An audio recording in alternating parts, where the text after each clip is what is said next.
Make sure that you like, share, and subscribe for more Pop of Genius on urban politics. Buckle up. This is going to be a bumpy and long ride. This conversation was one that was needed to be had. And in fact, I think that this should be one of many more conversations that need to take place, because it is far better to talk peacefully and in a controlled environment where voices can be heard clearly, statements can be made, and it does not involve weapons and loss of life. Although some of the conversations may be hard to hear, but it is the reality here in America right now. Now, there is some substance I would like to add to what occurred in this conversation that you can find on YouTube on Steven Crowder's YouTube page. I'm going to put a link in there, an image of his link, so that you can go directly to it. And this conversation involved himself. This was actually a revisit to this Black-owned barbershop.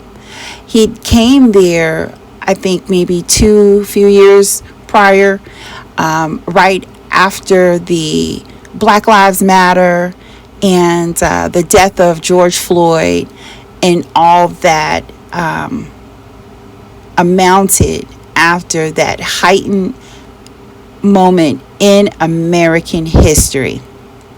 During another heightened moment of American history when we were all in lockdown due to the coronavirus. This conversation aired out a lot of dirty laundry that's within the Black American community. And it also allowed for white men to air their grievances to Black men. And although I don't agree with everything that occurred during this conversation, however, I will say this, and I do think that with all of the greatness that Black American men do contribute, I will say this, and that is to take note. Eat the meat, throw away the bones. Okay? And also take another note, and that is Steven Crowder, as a white man, did not come to a platform to air his grievances to Black American women. He came on a platform to air his grievances to Black American men. Rightfully so. He did not take blame on Black women. He didn't point fingers at Black women. Because why? Because this is how power dynamics work. Kings go after kings. And even when queens are in leadership, generals do not fight the queen. Generals fight her generals. And that is why power has been able to continue on even within their racial groups and their hierarchies. It's because it is about patriarch, not matriarch. I want you to take note of that. But with all of that being said, let's listen to some of the conversations that occurred, and then we're going to talk a little bit more deeper about it. White people who are getting more and more mad. I'm just telling you the truth. What they mad? And they have the guns. They're mad because this thing. Here's why. Here's why. They go, look, I'm 12 times more likely to be killed by a Black person than you are a white person. And you go, well, that doesn't count. They go, look, my dad's business got burned down. Yeah. My city got burned down. I've been accused of being a racist, even though I'm not. And I'm looking at this right now, and I'm not allowed to have an opinion, and I can't go into certain neighborhoods because I get my ass kicked, and then you just say, yeah, but you've had systemic power. That is a surefire way to breed racism. Well, that doesn't count. They go, look, my dad's business got burned down. Yeah. My city got burned down. I've been accused of being a racist, even though I'm not, and I'm looking at this right now, and I'm not allowed to have an opinion, and I can't go into certain neighborhoods because I get my ass kicked, and then you just say, yeah, but you've had systemic power. That is a surefire way to breed racism, right? And lower GPA. Should he get in over an Asian or a white person? Let me ask. If all things are supposed to be laid out equal, no, you shouldn't get. If you don't have it, that's what's happening. What it takes to get in. No, but it is happening, and I'm telling you, young white dudes are pissed. I'm telling you, the majority of what's happening. It is happening. It is happening. Relates to DEI. First of all, DEI has been more beneficial. I'm a former commercial contractor. All right. DEI and affirmative action have benefited white people vastly more so than black people. All you gotta do is look at the business ownership or what have you, and you notice that as long as that white female happens to be 51%, then she qualifies as a minority and a double minority because she's white. She's among the minority in business ownership, and she happens to be a female, right? So you look at that based on population dynamics, and that automatically tells you this whole thing about DEI was number one, not as much targeted towards blacks as much as it was targeted towards minorities, which includes that LGBT. I agree. All right. So when we talk about that, we need to really deal with the real problem. Now it's substantially worse. You know why it's than worse? It was before Martin Luther King. You know why it's worse? Yeah. Because of the fact that and I'm gonna say this openly because I can't get into the specifics, but I work for an entity that I was flabbergasted to learn this. All right. And what we do is we provide Medicaid, right? And this is a former campaign I worked on, and I was awestruck when I would have white females that would call, and they would call on behalf of their entire family, which included the husband, right? So many people say, well, the welfare queen is having more children because she gets more food stamps. Well, here's how it really works, and I can tell you this from firsthand knowledge, right? Let's say I've got a household of a wife and a husband, and I've got 4 kids. That household can earn up to $6,900, right? And here's what happens. Even if the husband is in the household, many times they're self-employed. So, of course, you can skew the numbers any way you want. And you and your family will continue to get full health care. A black mother is always told that if there's a man in the house, number one, then it's a no-go, okay? Look at the Section 8 Housing Authority. Now, here's what happened, and you want to know what happened, what caused I agree with everything you're saying. Yeah, what caused the problem in black America. What caused the problem in black America is the fact that when the father became absent in the home, right? When he became absent in the home, it left the mothers to bear the brunt. So to answer your question, do we have more influence in some areas? Perhaps, but ask yourself this. Do we have more influence economically? Because if you go back and you look prior to the civil rights movement, let me tell you something right now. You had more black carpenters and tradesmen all over this place. Overwhelming. Yeah, that's right. But the problem is, again, if you agree with that, then you'll agree with the fact that if it had not been for the change in the systemic dynamics, that black men would still be in the home or what have you. Right. And the black family would still be doing it. Federal government policy has not been instituted to help black people ever, but really to make them dependents of the state when they were doing just damn fine without the federal government that you want in more people's lives. The only reason why It's almost like reparations would be the same thing. My question to that is, why is that a problem for white America? And we were already... Because it's one country. Because it's what? We are one country, and the problems of one community... We're not one country. We're an entity. We're a corporation. The United States is a corporation. It's not a country. It certainly is. And with that attitude, we can never be a country. If that's the attitude that people have. Because it's not a country. It was never built. It's written in the Constitution. It's a corporation. That is definitely not written in the... That is not written in the Constitution. That's just not true. It's not a country. So what I'm saying is, when we were black people in our own communities thriving, like you said, doing our own thing, why was that a problem for white America? We were doing our own thing. Why did y'all come and burn down Wall Street, Black Wall Street? We had our thing going. Why is it an issue when we have our own thing going and we're minding our business? White America comes in and figure out a reason to, oh, that's wrong. Y'all are doing something wrong. That's not by the code. That's not by the rules. No one here is trying to justify clear racist policies of the past or racism of the past. Of course that existed. No one was arguing that. Here's the thing. We're not arguing. I'm asking why. I'm just one thing. It sounds like you're saying that you would want racial segregation because you're I saying don't want racial segregation. We That's asked for what it sounds like. equality.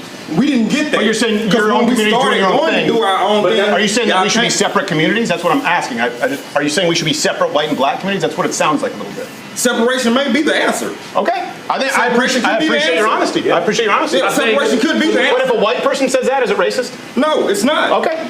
But I think that's completely I don't fair. think we should. I think that's fair. But if you're saying it in a narrative that we're a threat to you guys, so that's why we want to be separate. Motivation for white But you just people. said that white people are a threat to black people. That's what you just said. So why can't white people say it? So a little bit more about Steven Crowder. Steven was born in the United States. He was born in Detroit, Michigan, to French Canadian parents who were citizens of Canada. Okay, so he is an anchor baby. Steven grew up primarily most of his life in Canada. So he's a Canadian. He's not a white American man with white American roots. Both of his parents are French Canadians. That is their nationality. They migrated into this country and then they relocated back to their home country along with Steven Crowder.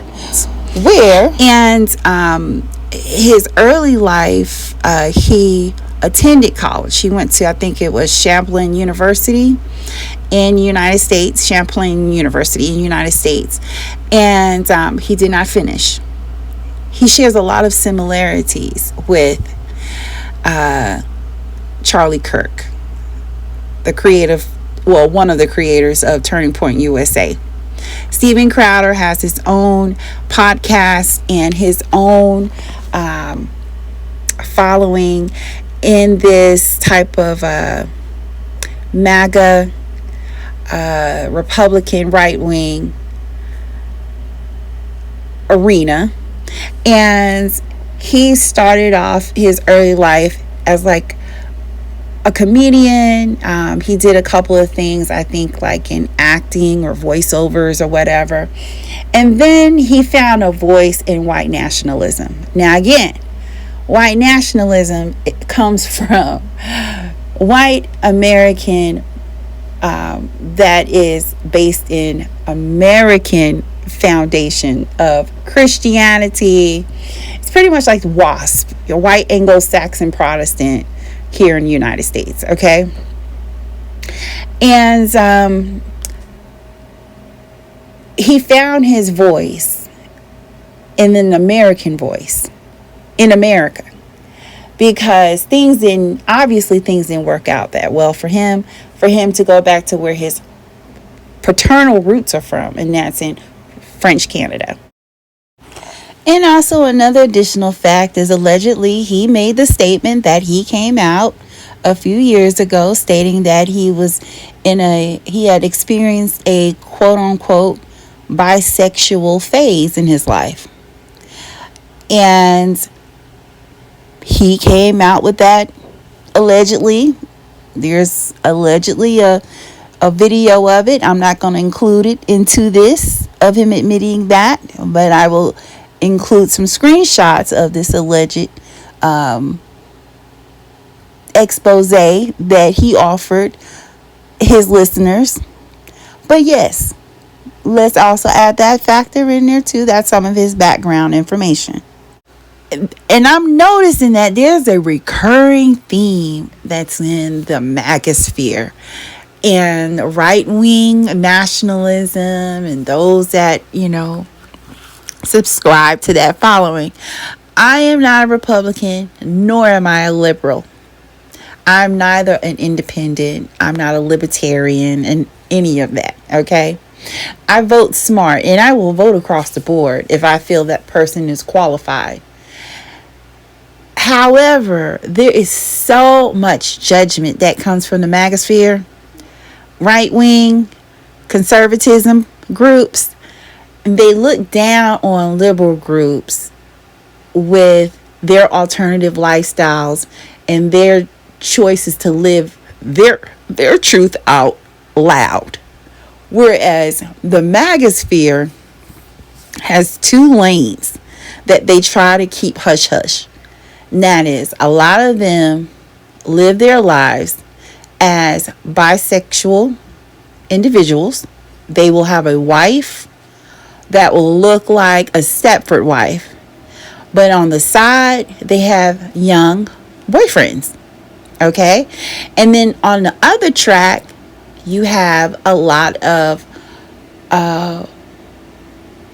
white men that partake into the crime of child pornography. They do a lot of that. A lot of them are into illegal voyeurism. And some of the things that I have seen, like some of the dark webs that they are in, it is mind-blowing. And yet they will do all of that and in the same breath say that they believe in white Jesus. And he's here to save our nation.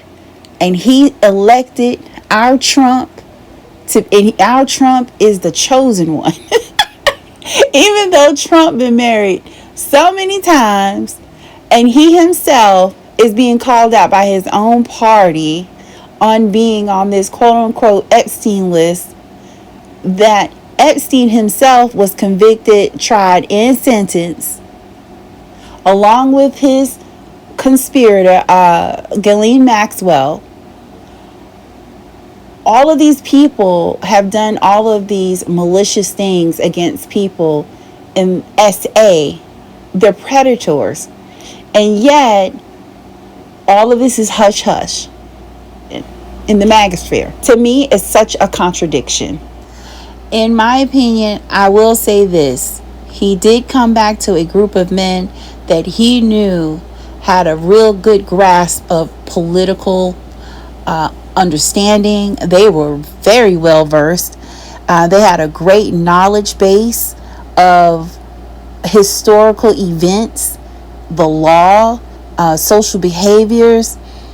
And to me, I feel like it was a conversation where his platform was not trying to exploit a group of men to where he may have a difference of opinions in. Because there are a lot of people that do that. And they smile in your face and then stab you in the back while they're getting views. They're getting views and they're getting paid to do it. Am I saying Steven Crowder is a good guy? No. The jury is out on that one. But I will say that much. Moving on, a lot of these men here in this barbershop, might I add, was black owned. And you see, he had and if you didn't see the full video, again, I'm going to plug that in there. He had a very diverse group of customers, and I appreciate that. And they were able to share a lot of back and forth to better understand each other's sides so that the rest of the public can also see both perspectives. But this is something, if you're really interested on solutions, because that's where I would like to get to, between two perspectives is a solution.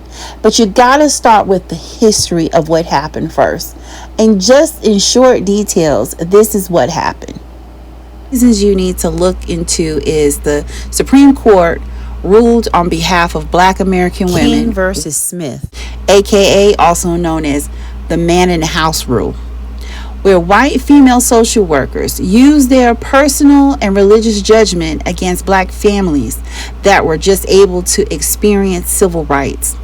For the first time in over 100 years of being in Jim Crow after the emancipation of slavery in 1864, white female social workers made an entire political movement against these newly righted black Americans that had to take advantage of social programs like welfare, food stamps, housing security, and healthcare. And what they did was they forced the black woman to make her husband or black male partner to move out of the home in order for their children to eat. After that ruling took place, with the Supreme Court.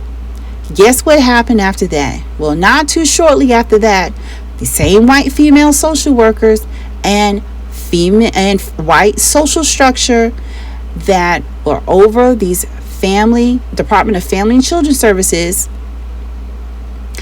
helped to create what was then called provisional changes, where, again, white female social workers went right back into these Black American homes with the mother and the father in the home.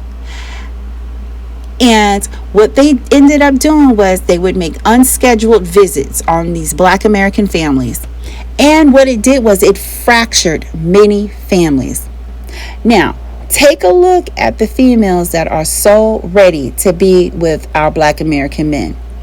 Who are they? It's the daughters and the granddaughters, a lot of times, of white female social workers that did a lot of this handing down of moral codes to Black women, making Black women feel as if they were loose or they were not thinking in the interest of the children by being on the programs while still having a working and partly man because of in the the house. general rule that welfare is cut off if there is a man in the house, fathers are often driven away so that mother and children can eat. 85% of the head of household is a woman, because most of the men who should be in the household, they cannot make a decent living. And of course it is better to know that a child will be fed 12 months out of the year than 3 months, which during the summer when construction work you can make a decent living. The man in the house rule was written to prevent welfare cheating, to make sure that aid to families with dependent children would go only to families headed by mothers. But the effect of the man in the house rule is to create for children an atmosphere of investigation and surveillance, and thus the welfare system in its operation turns out to be a system to make life harder for children. Black men and Black women work well together. For decades, for centuries here in this country, Black men, whether they understand it or not, Black men need Black women to succeed. They don't have to be with each other, but they do depend on each other. And Black men very much so depend on Black women to succeed. They don't succeed as well in other communities. This split of the Black man and woman was America's final solution. Just like the Holocaust was the final solution for Adolf Hitler in Germany, well, America's final solution was that of the annihilation of the Black family after civil rights was passed in 1964. They don't succeed as well as others in other communities, like the Asian men that Steven Crowder mentioned. Why do the Asian children study much harder than the Black child, right? Well, the Asian family, they tend to have more male presence in the home. Same thing with the Latin community. Same thing with the white American community. But there was never a campaign to divide the Asian community, to divide the Latin community. They never wanted to divide the father from those homes. But the Black American community, oh yes. Breaking up the Black family, trying to put money into broken Black family homes does not work. Honestly, of these problems that they're presenting on this platform, these are problems that were created by white Americans. Okay? And their ancestors. It's redundant to hear it, yes, but it's very true. Slavery is an undealt with reality that many white people are still benefiting from, and many Black people are still suffering from. That has led many Black men into homosexuality, violence, and homosexuality that he did not attain naturally in his own experience, but things that were placed on him through predatory behaviors, because the mother didn't have the support of the black father in the home, because she primarily had to be the caregiver and the provider in the home. So the child was left with different people in the family. Now, homosexuality, violence, and abandonment of their own offsprings in a more excessive number in comparison to their other male counterparts in different backgrounds of races and ethnicities. Do you know that Black American women are the highest number of domestic violence tragedies in this country by the hands of Black men? Steven Crowder never mentioned that. He doesn't care about that. Sometimes, to our own detriment, Black women have tried to help restore these lost men that Steven Crowder was asking these other men about, even when it was far too late. And unfortunately, they too became victims of this tragedy that has occurred in the Black American community because of this final solution theory. That is why America has to invest in Black Americans' families. Instead of America putting money into broken Black homes, trying to revert the emancipation of slavery. That's what all of this has always been about. When Black people start working for free, it has been a major upset since 1860, okay, when this country first went into the Civil War. The country depended on free labor. And this has always been the issue, the violence, the programs, the hypocrisy. It's always been the propaganda, the destruction of the Black family, because it's all been meant to undermine Black people, keep them docile, keep them the most uneducated, keep economic opportunities out of their hand, make them create new criterias, create new requirements, create another hurdle for them to get over, so that one day they will just give up and go back to domestic work, go back to free labor, go back to depending solely on the white person as if we are like animals. That's the desire. That's it. That's it. That's it. That's all. And once we come to that understanding between each other, maybe we can get to a final solution. Black men that are incarcerated now in private prisons, which is a new form of employment for white America and white American women, because the social programs and the mental health care system, that's pretty much been wiped out. A lot of mental health hospitals are no longer in existence, and they're now using the prisons in the local jails to act as proxies for mental health care. And so they're now incarcerating these young Black men and Black men into prison to become the new free workers. See, a lot of these private prisons, they also act as manufacturing plants. Not only do they create what most people think is, oh yeah, they create license plates, they may make uniforms for themselves. No, these private prisons are also manufacturing a lot of products that are sold like on Amazon, for Walmart. They're even leasing out inmates to work in McDonald's and different fast food restaurants. It's penal labor in overdrive in the 21st century. And if Black American young men are being phased out of the economy, why? Because AI is now taking over.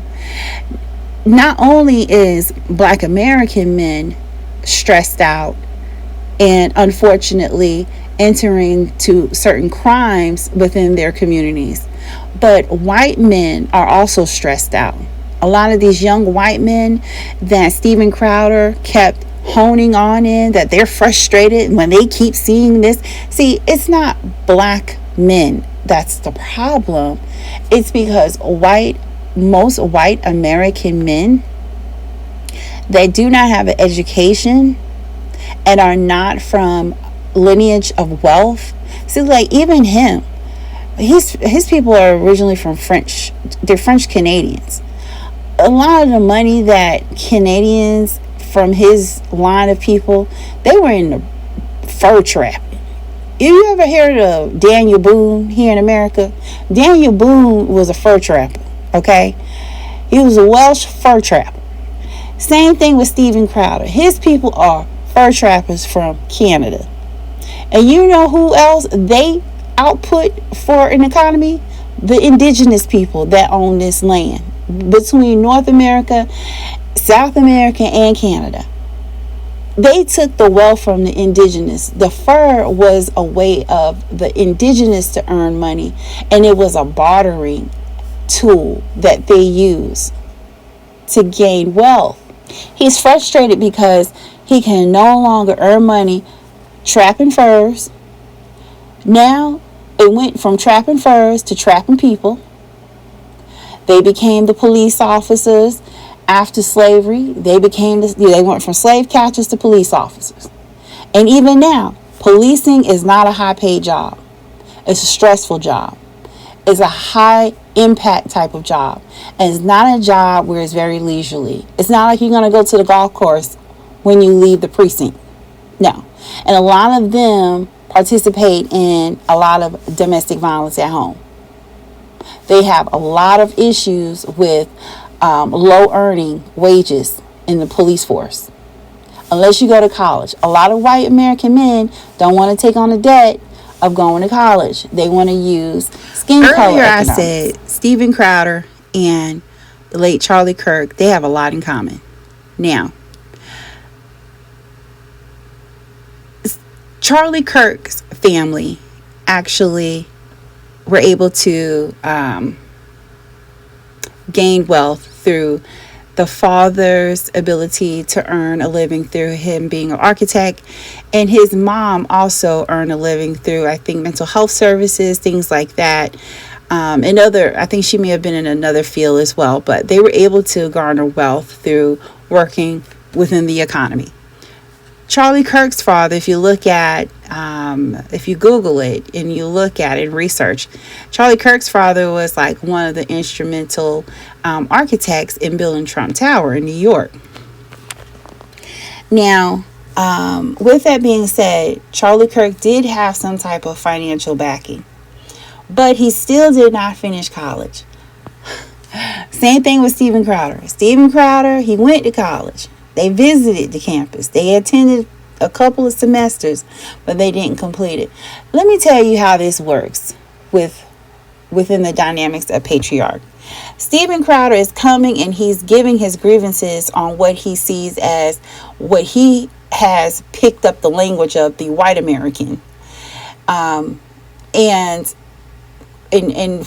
creating this term of black fatigue when he has issues back in his home country of Canada. See, Steven Crowder, as a white man in Canada, he's been out-earned now. He can no longer compete with the Asian community that lives there and other communities that live there that are more higher educated. And not only because they earned a college degree, but because a lot of these communities that immigrated into the United States and in Canada, they were given access to earning here in the Northern Hemisphere. And what they did was they may have not built up their infrastructure back home in their Asian countries, but what they did was they invested in education. And they saw that educating their children very young was going to be their key to financial freedom in the world. And you know what? They planned accordingly. And they did it. And same thing with Africans. They were able to get access to the United States and Canada. They took that money. They didn't care about the infrastructure back home, but they did believe in instructing those children very young. What did America do? America doubled down on removing educational access from black children after slavery. That's what they did. And that is the reason why a lot of this frustration they feel, it is due to their own planning. It's their organization of undoing black people, of undoing the black American family. See, they would rather burn it down than to sit under another administration of President Barack Obama. They would rather burn this whole entire nation down before they allow themselves to sit under another 4 years under a black man. Okay? And you know why? It's because they fear that black men are going to rise up and they're going to make them bend their knee. That has always been their nightmare. Even though black people, we don't inherently believe these types of things, but nothing can convince them that because they think these types of things, unfortunately. Only reason why Charlie Kirk was able to get a more successful ending is because, again, he already came from a financial backing. But with Steven Crowder coming into the United States, it's like he's like the overseers that the rich white planters hired to look over the Negroes on the plantation. That's what he is. They will take their frustration out on the black people at the whipping post. That's what he's doing. He's coming to the black community. He's taking his whipping lash out and he's exerting his frustration for the white planter, for the white rich planter, the Trumps, and he's whipping the black people and letting them know that they need to get in line. That's what this is all about. Instead of looking at his own status in this nation, he needed to get an education. He needed to build up his own stacks. And now when you look at the news reports, he too believes in domestic violence. A kid who didn't break the law, who never had any slaves, and his forefathers shouldn't be paying for someone who's a serial offender. Could we do that math? Would that be fair? No. Nope? Okay. No. Absolutely. There's no cameras over there. The young white male, when the young white male is the real threat to America as it stands. You know what? You're right. I agree. You're right about that. Because young white males are going to be the majority with guns, and if you keep telling them that they're fucking criminals and they should pay for people's bad decisions, you don't want to see them angry. I asked you a question. The late President Lyndon B. Johnson once said, "I'll tell you what's at the bottom of it. If you can convince the lowest white man he's better than the best colored man, he won't notice you're picking his pocket. Heck, give him somebody to look down on and he'll empty his pockets for you." I'd love to hear some of your thoughts on solutions on where do you think we should go from here. And what are some takeaways that you got maybe a new perspective on?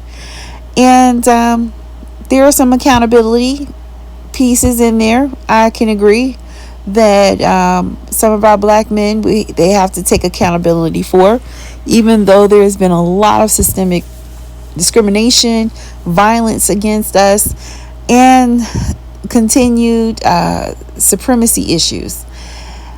Please continue to like, share, and subscribe. I love to see your comments, and I hope you have a great rest of your day.